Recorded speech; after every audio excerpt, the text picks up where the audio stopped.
Good morning, children. Welcome to today's EVS class. Myself, Kavita Shri here. Today, we are going to start the 8th chapter, Reaching Grandmother's House. The subtopic of today's class is Modes of Transport. The targeted learning outcomes of today's class are to know about different modes of transport, to know about Malayalam language, to know about activities done on the river banks. The competencies covered here are observation, identification, and discovery of facts. Children, before starting the lesson, let us quickly revise what you have learnt in the previous two lessons. Umana was a girl who was travelling from Gujarat to Kerala with her family. She was going to her grandmother's house in Kerala. She was writing about her journey in her diary. Her train passed through the states Gujarat, Maharashtra, Goa, Karnataka and Kerala. She observed that there are 92 tunnels and 2000 bridges on the way from Goa to Kerala. Her train reached her station Kottayam after 2 days. People speak different languages in different states. Hindi and English are the official languages of India. India does not have a national language. 22 regional languages are listed in our constitution. Children, look at the map of India. Umana travelled a long journey from Gujarat to Kerala. It took 2 days to reach her station Kottayam in Kerala. Now, let us learn a few words in Malayalam. In Malayalam, mother is called Amma, father is called Appa, mother's elder sister is known as Valiyamma, and mother's mother is Ammamma. So, Umana was going to her Ammamma's house. What do you call these relations in your mother tongue? Note down in your notebook. So, Umana was going to her Ammamma's house, but her grandmother's house was very far from the railway station. It was night, so they decided to go to their Valiyamma's house, that is, mother's elder sister's house. From the station, they took 2 auto rickshaws to go to their Valiyamma's house. This is her Valiyamma's family. In the next day morning, members of her Valiyamma's family and Umana's family reached the bus station or bus stand to go to their grandmother's house. They bought bus tickets. These are the pictures of bus tickets. Children, this is a picture of the Assam State Transport Corporation bus ticket.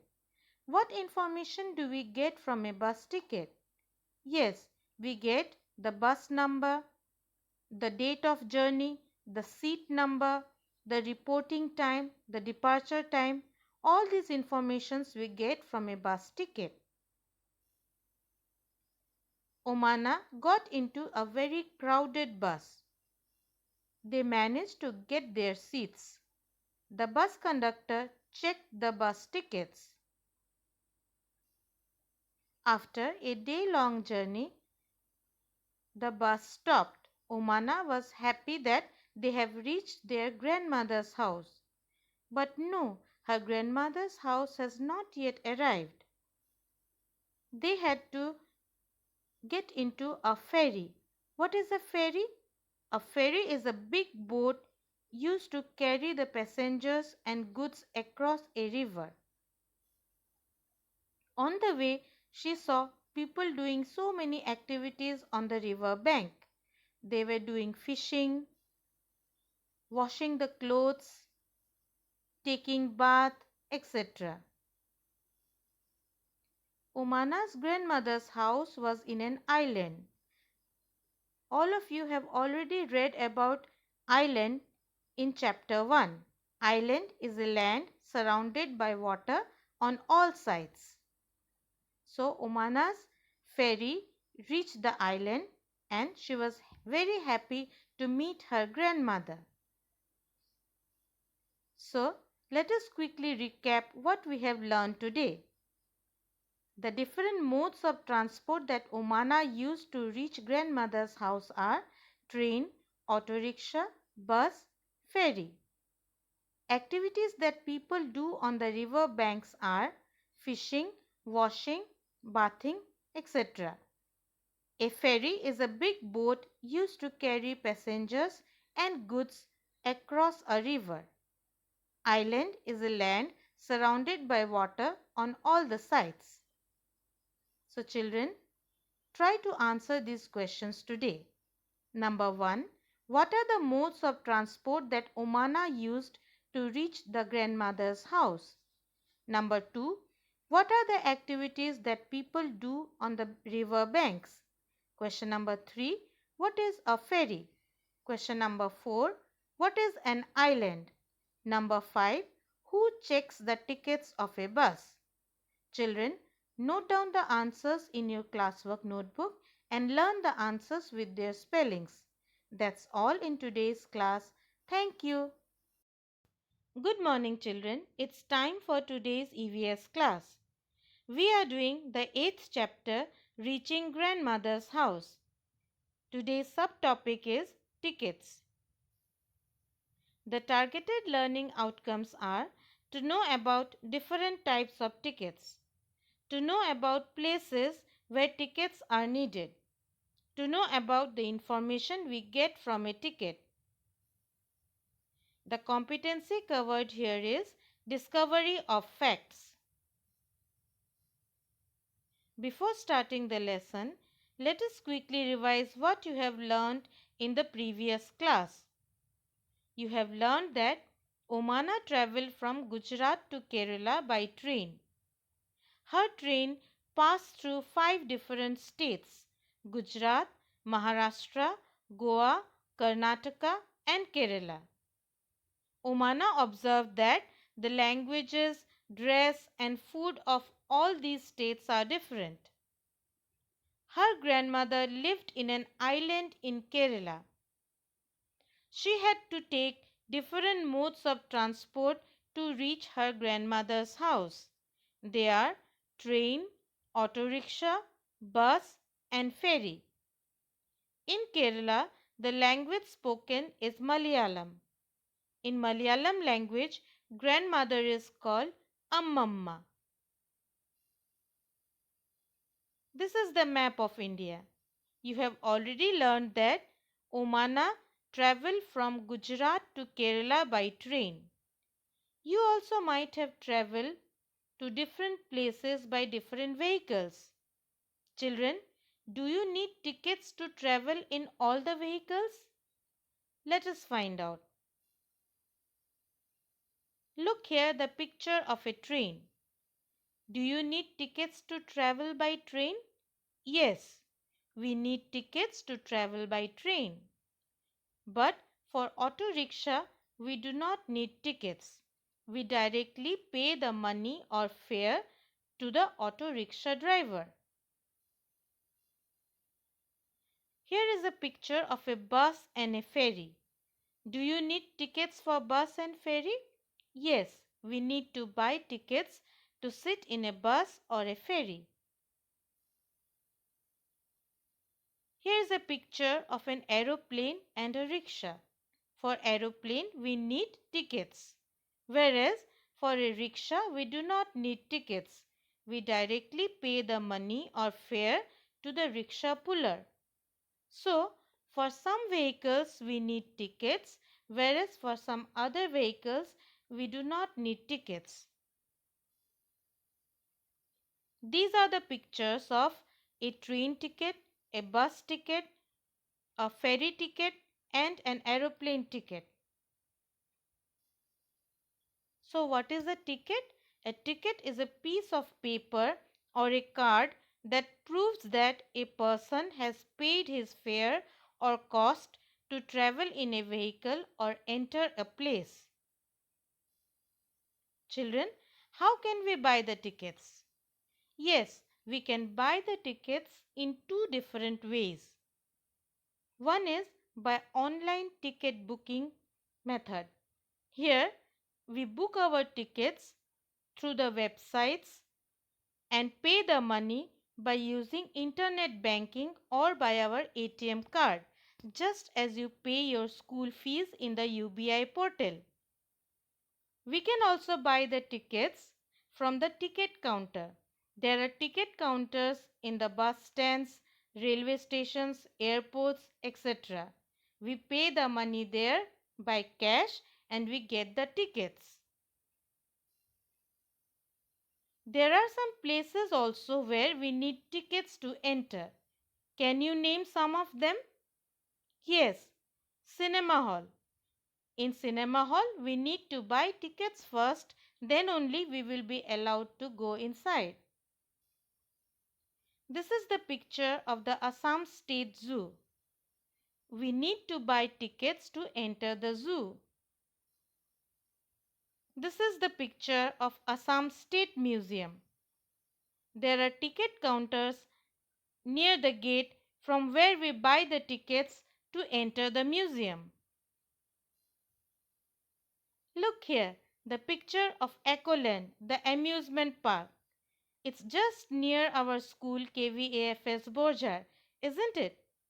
We need to buy tickets to go inside this amusement park also. Look here, the picture of the Guwahati Planetarium. We can watch the shows of the planetarium by buying the tickets.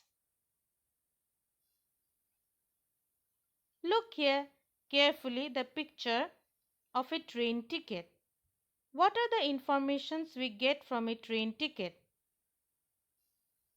We get the information regarding the train number, the date of start of journey, the berth and coach numbers, the fare or cost of the ticket, and the distance in kilometer. So children, note down these points in your notebook.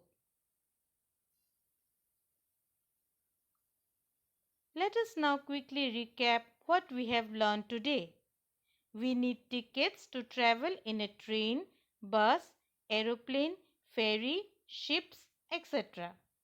We need tickets to enter some places like cinema hall, zoo, museum, amusement parks, planetarium, etc.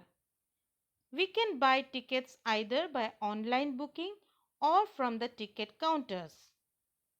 The information we get from a train ticket are the train number, the date of start of journey, the berth and coach numbers, the fare or cost of the ticket, and the distance covered. So children, try to write down the answers of these questions. Number 1. Name 4 modes of transport for which we need tickets. Number 2. Name 4 places where we need tickets to enter. Number 3. How can we buy the tickets? Number 4. What information do we get from a train ticket? Write down the answers in your notebook and learn the answers with their spellings. That's all in today's class. Thank you. Good morning children. It's time for today's EVS class. We are doing the 8th chapter, Reaching Grandmother's House.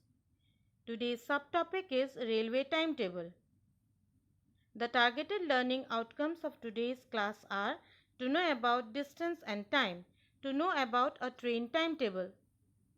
The competences covered here are observation and identification. Before starting today's class, let us quickly revise what you have learnt in the previous class. We need tickets to travel in a train, bus, aeroplane, ferry, ships, etc. We need tickets to enter some places like cinema hall, zoo, museum, amusement park, planetarium, etc. We can buy tickets either by online booking or from the ticket counters.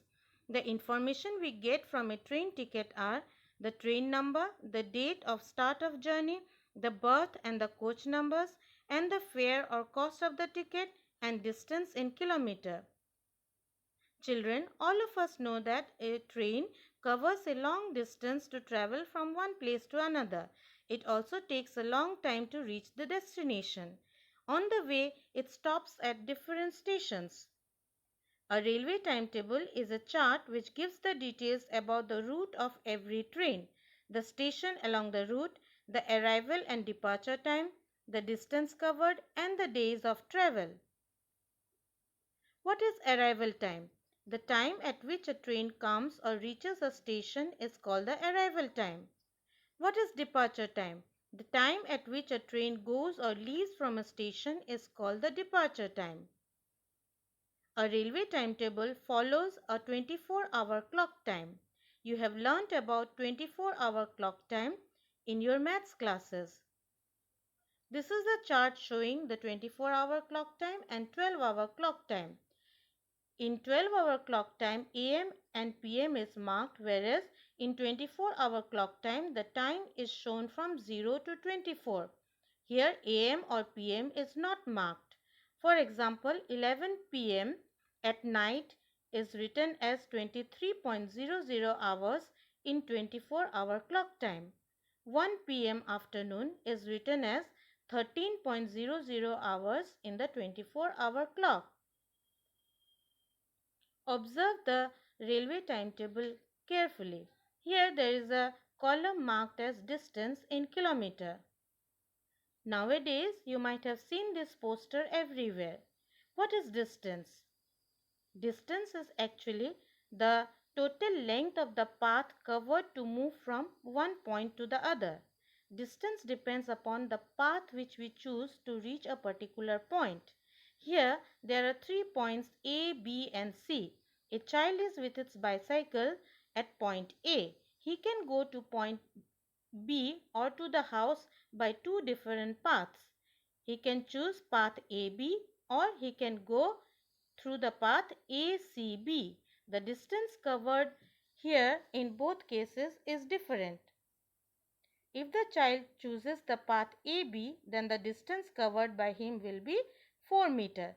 But if he goes via ACB, then the distance covered by him is 5 meter plus 3 meter, that is 8 meter. The units of length or distance are millimeter, centimeter, meter and kilometer. Millimeter and centimeter are used for very small lengths, whereas meter and kilometer are used for long distances. 1 centimeter is 10 millimeter, 1 meter is 100 centimeter, 1 kilometer is 1000 meter. In a railway timetable, the unit of distance used is kilometers. So, let us revise today what you have learnt in today's class. A railway timetable is a chart which gives the details about the route of every train, the stations along the route, the arrival and departure time, the distance covered and the days of travel. Arrival time is the time at which a train comes or reaches a station. Departure time is the time at which a train goes or leaves from a station. Distance is the total length of the path covered to move from one point to the other. The units of distance are millimeter, centimeter, meter and kilometer. In a railway timetable, the unit of distance used is kilometer. In a railway timetable, 24-hour clock time is used. So children, write down the answers of these questions. Number 1. What is a railway timetable? Number 2. What is arrival time in a railway timetable? Number 3. What is distance? What are the units to measure distance? Number 4. Write the following times as per the 24-hour clock: 1 p.m. and 11 p.m. Children, write down the answers of these questions in your notebook and learn the answers with their spellings.